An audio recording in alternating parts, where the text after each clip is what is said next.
to France.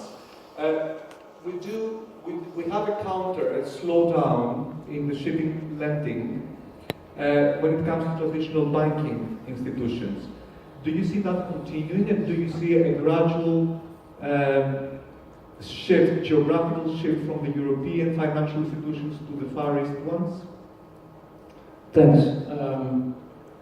I think I'm quite impressed. I think banks have to improve the speed of their credit committee to 18 seconds to get deals improved, but that is maybe 20 years away. That's my crystal ball. Talking a little bit about numbers to give you a perspective. The total shipping debt market is about 350 billion US dollars, 350 maybe 400 billion, of which approximately 50% is held by traditional European banks, and 1/3 is held by Asian banks. The shipping portfolios of the traditional shipping banks have been decreasing with about 3 to 4% every year since 2012 to 2013, and that has been taken up by the Asian banks. The total volume is expected to grow with around 2 to 3% per year. Do I think that, to answer your question, I think that the situation for the European banks, I think we all know, it has been topics of many marine money conferences around the world. It is what it is today. I don't see major changes. Yes, Basel IV is coming, but that will create hopefully a level playing field. I don't think, in my personal opinion, I think that the European banks portfolios will shift from one owner to the other owner, but we also see other banks coming back again on appetite. So I think the share of the European banks will not significantly decrease. The growth of the total portfolio definitely will come from Asia, as long as the Chinese banks have the access to the US dollars, which seems to be okay. And the Japanese banks are also there, quite interesting, I think, especially for the Greek market. The Japanese banks have quite high expectations and want to grow their international presence outside Japan. There are, I think, three clusters. One cluster in Asia with the Chinese banks, leasing companies, and export credit. The Japanese banks, including the regional banks. The regional banks have become quite active over the last 1.5 years to expand internationally. The Korean banks, the KDBs, and the ECAs. In Europe, yes, it's focused around the Nordic countries, the Dutch banks, France, Germany, and obviously Greece as well. And in Americas, we have a couple of large institutions covering the overall shipping market. Plus, of course, it's the home turf for the alternative lending. Thank you, Frans. I think everybody in this room do want traditional debt financing to continue to be the major part of financing in the shipping market. But we do acknowledge the fact that there are alternative sources of financing which have emerged over the last decade. Marina, how do you see these alternative sources of financing developing in the Greek market or worldwide market? Do you think that the Greek market is conducive to this sort of financing? Yes, and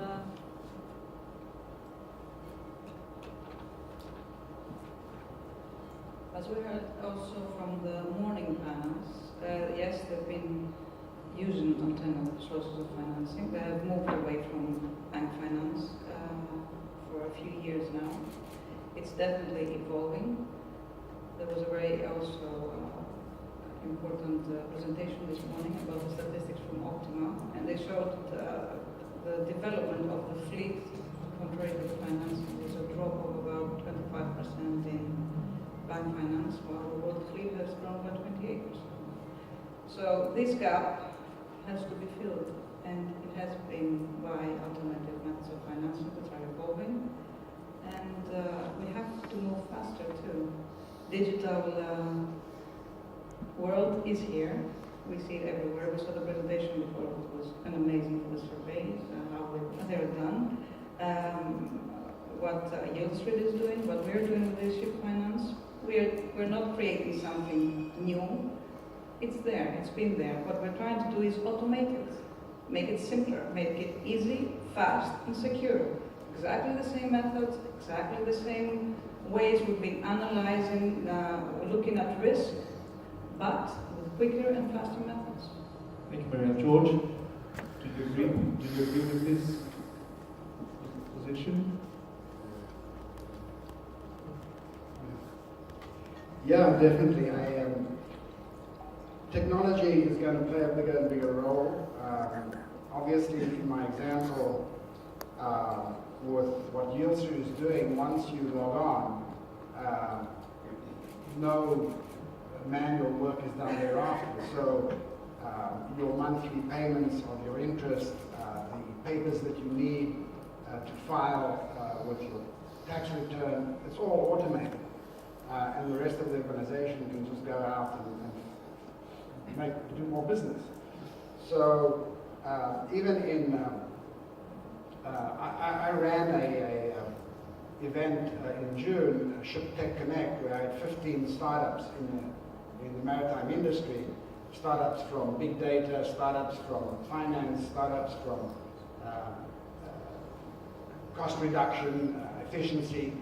So I've met hundreds of startups in the maritime space that are addressing the pain points in maritime, and there are many. Like Sea Machines is doing autonomous boats, so that means that there will be a lot of the procedures on the ship, and we know that 70–80% of the accidents on a ship are caused by human error. So you get into an aeroplane and it goes on autopilot, and we don't care.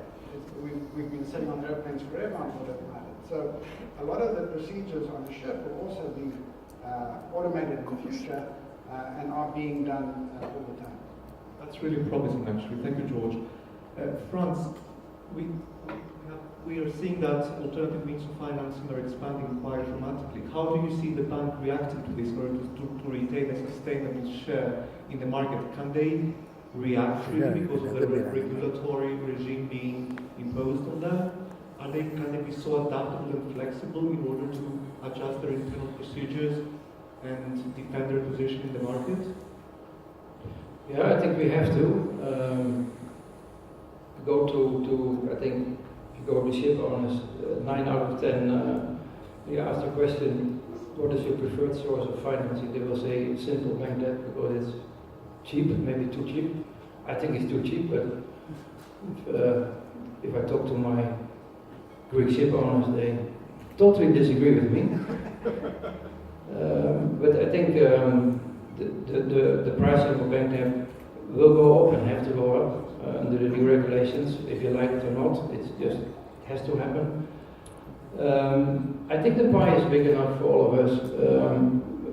Yes, we are under heavy scrutiny of the regulators, but we should also try to push back a bit, because sometimes it's not really common sense which is being proposed. I think we have gone too far in the regulations, but I think on the other hand there's a trend which we cannot stop anymore. Banks have to adopt, clients have to adopt, we have to organize ourselves smarter. Hopefully we can come to the 18 seconds or 18 minutes or maybe even 18 hours of decision of a credit committee. And we have to be more innovative, which is not always in the DNA of a banker. Quite right. Well, the recipients of the service of the bank or a financial institution are the shipowners, and we do have the representatives of new blood from the Greek shipping industry. So I would like to ask Antonis, sitting next to me, would Greek shipowners consider this sort of alternative means of financing the next couple of decades, or they're too conservative in order to explore alternative means of financing?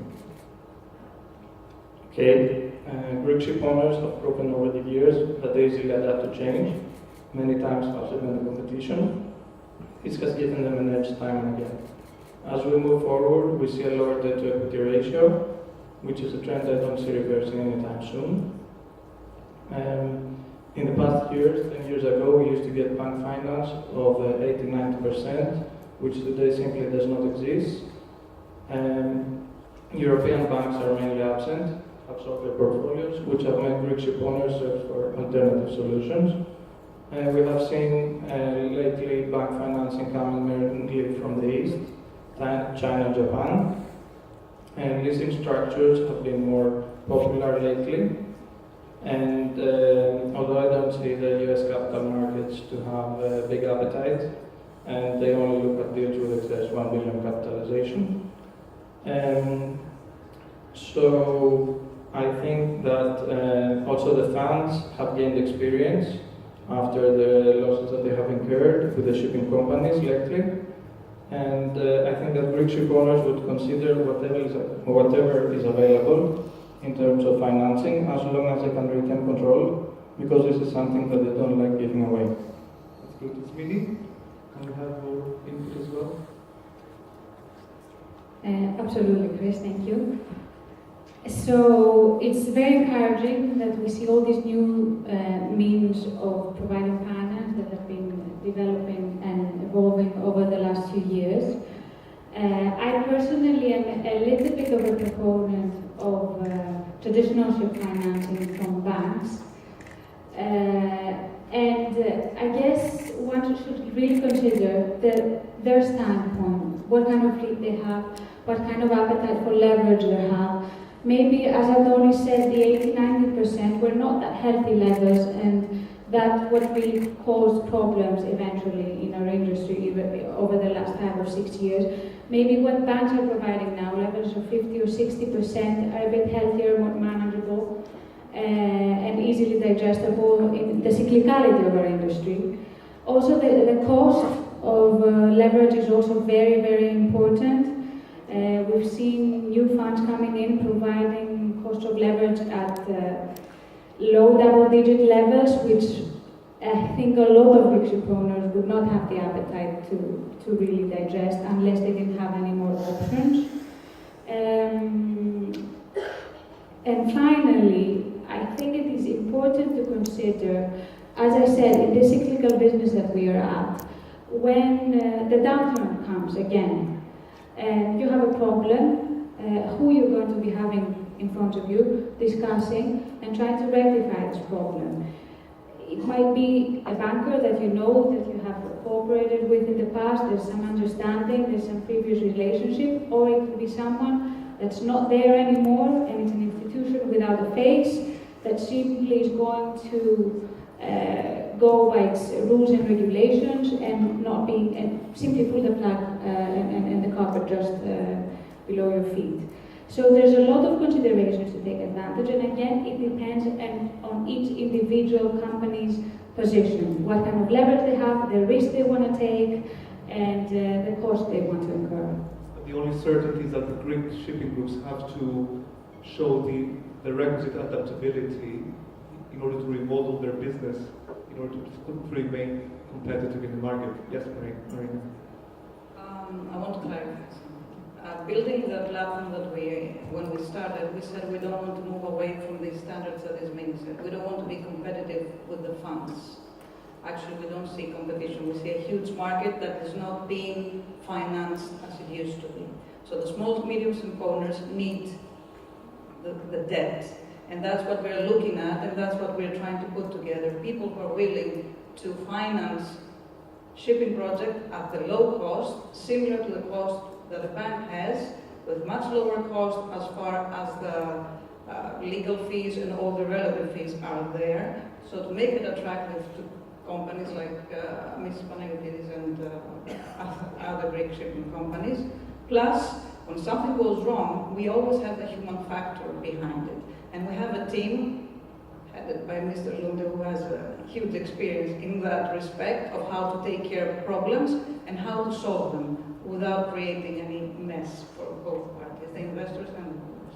Talking about the human That's very factor, encouraging. yes. I think she persuaded me now. That's good.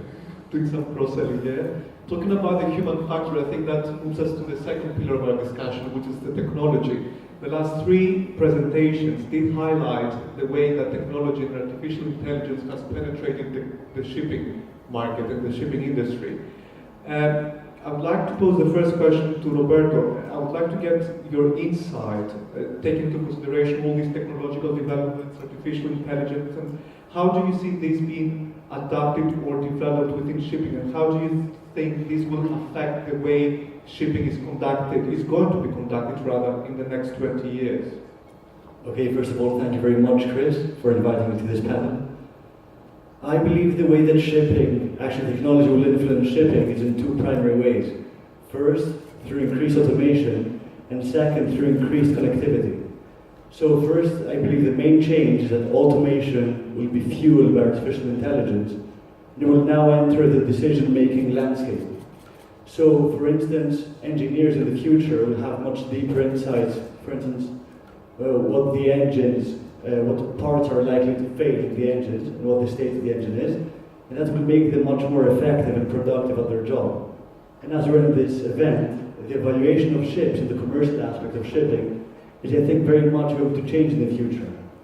And I believe not only vessel prices, but price forecasts will be very much assisted by artificial intelligence as a way to have a more quantifiable view of the market, or what the market will look like in the future. And as far as the second part is concerned, connectivity, I believe that this will lead to much more transparency. So at the moment, many companies already have data acquisition systems and gather data to their companies to have a further insight into the daily operations of the ship.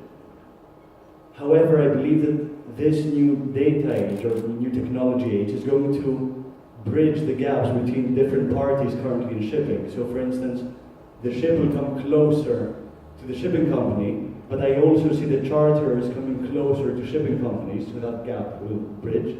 And also shipping companies coming closer together through increased transparency. So for instance, in 10 years from now, when a vessel is sold, I see that the buyer will demand having some data regarding the operation of the vessel.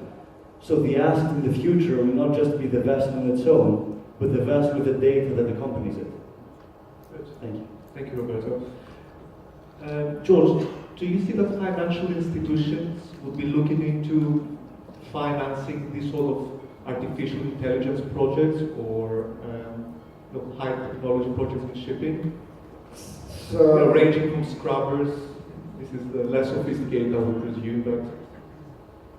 yeah, I'd like to take the conversation to data that you just mentioned, is that a few years ago, on Wall Street, a decision to buy or sell a share would be taken on a whim. Today, 70% of those trades are done through machine learning. The new energy of the world, the new oil of the world is data. And the more data you have, the better the machine learns, and therefore better the artificial intelligence. Greek shipping has 20% of the world fleet, which means we have 20% of the world data. That's a hell of a lot of data. You don't need 20%.